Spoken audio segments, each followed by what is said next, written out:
माल्यवंत पर्वता माझारी व्रतवन्नगिरी शिखरी राम मानिमय शिळेवारी गृहद्वारी उपविष्टा. त्यावेळेस असणारे कसे आले, कुठं आले, सर्व असणारे पर्वताच्या ठिकाणी आले. कोणी असणारे पर्वताच्या शिखरापर्यंत पोहोचले, कोणी पर्वतावर आहेत, कोणी तळेवर आहेत. प्रत्येक जण असणारा या पर्वताच्या ठिकाणी प्रभू रामचंद्राचं वास्तव आहे. ज्या ठिकाणी रामचंद्र राहतात आणि त्या पर्वताच्या प्रत्येक असणाऱ्या दगडाला धोंड्याला प्रत्येक जण त्या ठिकाणी राम म्हणून काय करतोय का? श्रीरामा देखो निवानर केला जय जयकार. अंगद सौमित्र सुग्रीव वीर केला नमस्कार साष्टांगी. रामचंद्र पर्वताच्या ठिकाणी बसले, सर्व वानर त्या ठिकाणी पोहोचल्यावर त्या ठिकाणी राजा सुग्रीवाने रामाला नमस्कार केलाय.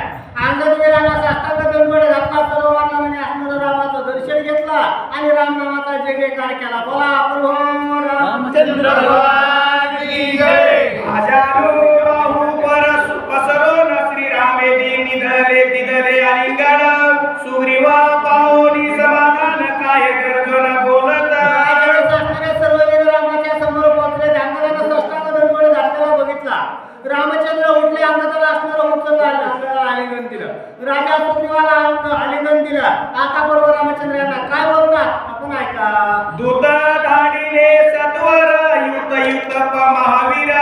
वानर सेना सेने संभार ती सत्वर येताती. रामाने असणारे दूत पाठवले. दूत जे असणारे 10 दिशाच्या आणि 10 दिशाच्या ठिकाणी असणारे दूत पाठवले. माझं जे वानर सैन्य 10 दिशेला थांबलेलं आहे आणि ते 10 दिशेचं सैन्य गोळा करण्यासाठी सर्व दूत जाऊन पोहोचले. आता सत्वर म्हणजे काही वेळामध्ये माझं सैन्य या ठिकाणी येईल. राजा सुग्रीव बोलतो. ऐसे बोलता महावीर वानर सेना संभार.